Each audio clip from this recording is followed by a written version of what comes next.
Bonjour à tous et bienvenue sur ce plateau We Do Biz à Vivatech. On est en présentiel, comme on dit aujourd'hui, et ça fait du bien d'être ensemble. On est ensemble justement pour 20 minutes pour parler de la tech, accélérateur de collaboration, notamment dans le secteur bancaire. Et oui, parce que la tech, ça crée du lien entre les acteurs, qu'ils soient grands groupes, start-up ou incubateurs. Et ça, on va parler avec mes invités qui sont avec moi aujourd'hui. À mes côtés, Simon Letourneau, cofondateur et CEO de Carbo. Bonjour. Bonjour Hélène. Présent aussi Fabien Monsalier, qui est directeur de l'innovation du groupe La Banque Postale, mais aussi patron de l'incubateur Plateforme 58. Bonjour Hélène. Et bien sûr, Franck Oniga, président du directoire de la Banque Postale Consumer Finance. Bonjour. Bonjour Hélène. Alors Franck Oniga, La Poste, c'est un partenaire historique de Vivatech. On l'a vu, il y a un stand magnifique et jaune. Et cette année, LBPCF, donc c'est la filiale spécialisée dans le crédit conso de la Banque Postale, est présente. C'est important d'être présent aujourd'hui ? Oui, c'est extrêmement important. D'abord, c'est la première fois qu'on est déconfiné sur le business, donc c'est absolument enthousiasmant. Et puis au-delà, dans l'industrie du crédit à la consommation, il y a des ruptures majeures et c'est un métier qui certes est un métier de service, mais également de plus en plus un métier technologique. Le traitement de la data, le développement des scores, les tunnels de transformation qui permettent de faire du crédit à la consommation sont des ressorts technologique extrêmement exigeant aujourd'hui sur le marché. Donc être présent pour nous ici à Vivatech a beaucoup de sens, surtout en ce moment. Et bien sûr, c'est essentiel. LBPCF a sa place, notamment parce que vous présentez la plateforme Business Solutions. Alors qu'est-ce que c'est ? Eh bien, écoutez, c'est le type d'initiative qui caractérise la dynamique dans laquelle se trouve le groupe Banque Postale et au sein du groupe la Banque Postale Consumer Finance. Une dynamique d'innovation avec Fabien et une dynamique qui nous permet d'adresser de nouveaux marchés. Cette plateforme, c'est une plateforme qui permet à des acteurs institutionnels, des assureurs, des mutualistes, de faire du crédit à la consommation en s'interfaçant de façon rapide avec le spécialiste que nous sommes. Donc cette plateforme Business Solutions est une plateforme d'API qui encapsule les dernières technologies en matière de crédit à la consommation et nous sommes assez fiers de la proposer aujourd'hui sur Vivatech. À vos côtés, Fabien Monsalier. Alors vous, on l'a dit, vous êtes à la tête de l'incubateur Plateforme 58. C'est un incubateur qui est dédié FinTech à SurTech, c'est ça. Concrètement, comment est-ce que la tech impacte le monde de la banque ? Alors, on fait aussi un peu de cyber, c'est FinTech à SurTech, mais aussi cyber, parce que derrière la digitalisation complète des métiers, il y a effectivement en contrepartie un certain nombre de vulnérabilités, donc des attaques. Et donc on a aussi en fait un enjeu important autour de la cybersécurité. Ce qu'il faut avoir en tête, c'est que les banques et les assureurs au sens large du terme ont toujours été précurseurs en matière de digitalisation, d'informatisation. Il y a 40 ans, finalement, on a commencé à transformer ce qui était jusqu'alors géré avec du papier en fait en 0 et en 1. Et aujourd'hui, on a quelques ruptures technologiques. Franck parlait d'API qui sont en train à la fois de permettre en fait de faciliter les interconnexions, mais aussi d'accélérer les processus. Et aussi, ça crée la tech des passerelles entre les acteurs. Ça, vous en êtes témoin tous les jours à Plateforme 58. Alors effectivement, cette digitalisation, elle simplifie finalement les échanges entre des startups, mais aussi avec les grands groupes, même si les échanges sont parfois complexes parce que on regarde les choses en fait de deux manières différentes et le rythme est souvent vu par les startups comme trop lent quand ils travaillent avec les banques en général, et pour les banques parfois peut-être un peu trop vite quand il s'agit de rentrer en relation commerciale avec des startups. Mais justement, la tech, est-ce que ça ne crée pas un pont entre les deux, un certain équilibre entre la vitesse et, on va dire, le fait de prendre son temps ? Ça crée ce pont, évidemment, mais tout ne se résume pas à la technologie. Et derrière, il faut à la fois des hommes comme Simon, comme Franck, pour faire en sorte que les choses fonctionnent. Il faut trouver l'équilibre parfait. C'est un peu ça, Vivatech. C'est l'équilibre parfait, humain, digital, nouveau monde, ancien monde. Et justement, Simon, on parlait de vous. Donc vous êtes CEO de Carbo et vous êtes à Plateforme 58. C'est une app, alors dites-moi si je me trompe, donc, qui aide à réduire son empreinte carbone en analysant nos comptes bancaires. Comment ça marche ? C'est exactement ça. Si je reprends un peu de hauteur, Carbo, notre mission, c'est d'amplifier la prise de conscience à la fois des individus et des entreprises pour réduire notre empreinte carbone. Okay. Et pour ça, on a deux solutions. On a la solution pour les particuliers, c'est exactement ce que vous disiez, qui est connectée sur les comptes bancaires et en récupérant ses dépenses, on arrive à estimer son empreinte carbone. Et on a aussi une solution pour les entreprises qui permet de piloter son empreinte carbone. Chez Carbo, on a vraiment une vraie conviction, c'est que demain, l'empreinte carbone sera présente partout dans nos vies. En tant que consommateur, en tant qu'entreprise, en tant que citoyen. Franck parlait tout à l'heure de crédit à la consommation, ça sera aussi présent dans les crédits à la consommation. Et nous, on est convaincus que grâce à la technologie et grâce à la pédagogie, on peut diffuser cette empreinte carbone au plus grand nombre et à la fois aider les gens à rentrer dans une démarche de réduction de leur empreinte. Oui, c'est ça, ce que vous dites un peu l'empreinte carbone, mais il faut aider les gens à la réduire, parce que sinon c'est juste une mauvaise note en fait. Exactement. Depuis 50 ans, on sait qu'il y a un problème de réchauffement climatique. Depuis 50 ans, il n'y a pas d'action par rapport à ça. Il y a une forme d'inaction. Donc nous, ce qu'on essaye de faire chez Carbo, c'est faire preuve de pédagogie, d'expliquer ce qu'est l'empreinte carbone, pour que les gens, sans forcément donner de conseils très précis, mais que les gens puissent s'approprier et bien comprendre cette empreinte carbone, pour derrière d'eux-mêmes passer à l'action et réduire. C'est tout à fait ça. Et donc vous êtes incubé à Plateforme 58 et vous êtes vraiment accompagné par la Banque Postale. On a vu, il y avait des supporters avec vous tout à l'heure. C'est important ça d'être soutenu, d'être accompagné par des grands groupes comme ça, des grandes banques. Oui, complètement. Ce programme d'innovation qu'on a rejoint il y a plus d'1 an, qui s'appelle Plateforme 58, qui est piloté par Fabien et ses équipes, c'est le début, je vais dire, d'une histoire avec un grand groupe comme ça. On en parlait tout à l'heure des temps d'entreprise qui ne sont pas forcément les mêmes, mais on a commencé à être incubé chez Plateforme 58 il y a juste 1 an, tout pile 1 an. Une fois qu'on est rentré dans l'incubateur, on n'était que 3 chez Carbo. Là maintenant, on est 12. Et on a pu commencer à tisser des liens avec l'ensemble de l'écosystème de la Banque Postale et du groupe La Poste. C'est un premier partenariat avec ISKISMONBANK à l'été dernier. On est en train de faire un partenariat avec le groupe La Poste pour développer notre technologie au sein de l'ensemble des clients de la Banque Postale. Et on est présent aujourd'hui sur Vivatech, invité par le groupe La Poste. Et je fais juste une petite aparté, ce qui est très intéressant avec les grands groupes, c'est qu'il y a aussi, en termes d'impact, on peut directement démultiplier notre impact. Carbo, on est tout petit, et grâce à la Banque Postale, on est capable d'un seul coup d'aller toucher 10 millions de clients aujourd'hui. C'est ça qui est assez incroyable. Et je pense que c'est aussi le début d'une aventure entre Carbo et la Banque Postale.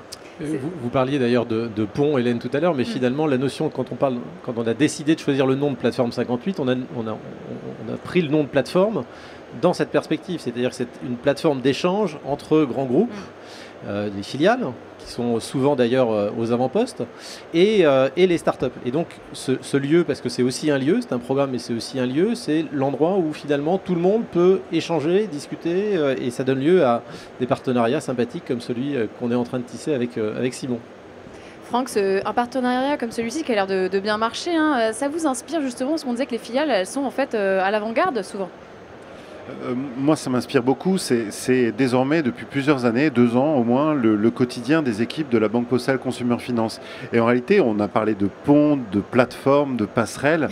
Je crois que le format de filiale de grands groupes est un format idéal parce qu'il permet de lutter contre une forme d'asymétrie d'échelle qui induit aussi les lourdeurs qu'évoquait Fabien, les lenteurs, la multiplicité des interlocuteurs qui sont, vus d'une fintech ou d'une start-up, des sujets assez désespérants au fond.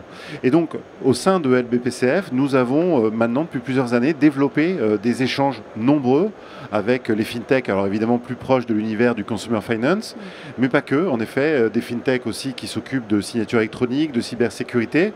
Et je dirais, nous, ça nous stimule parce que ça challenge nos façons de fonctionner. Parce que même si on est plus petit que notre actionnaire, on reste une entreprise de 600 personnes, s'agissant de la Banque Postale Consumer Finance.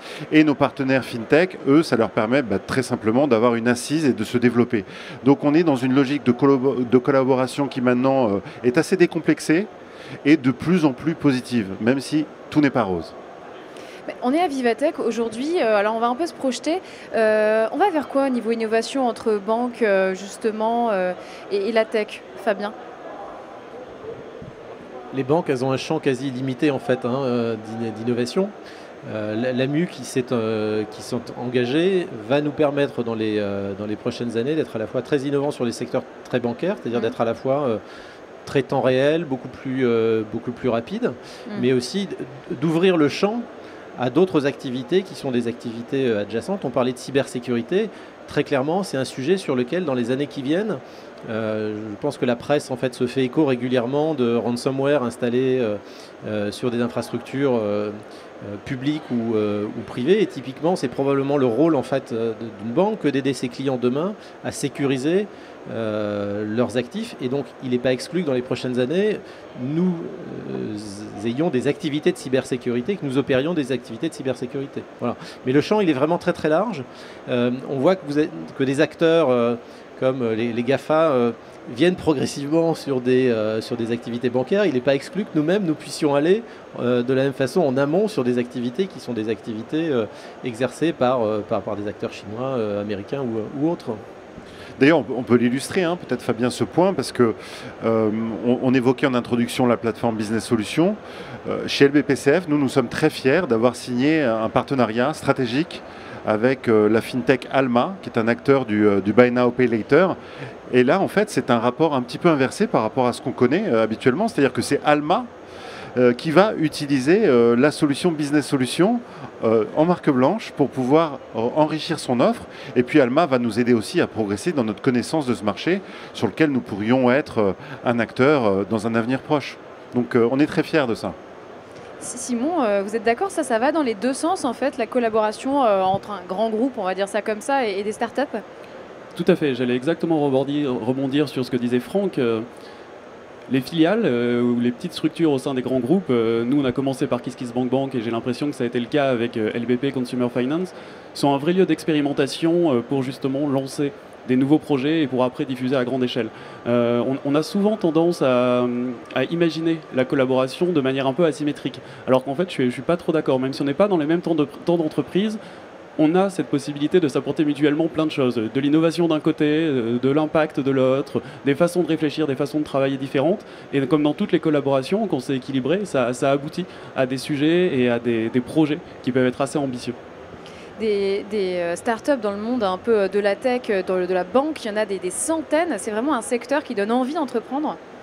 C'est un secteur qui donne envie d'entreprendre. Je pense que Fabien et Franck sont plus à même que moi de bien connaître le sujet. Je pense que c'est aussi dépendant des grands groupes qui depuis très longtemps veulent favoriser l'innovation, les grands groupes bancaires, en se disant qu'il y a quelque chose à aller faire, d'aller chercher du côté des startups.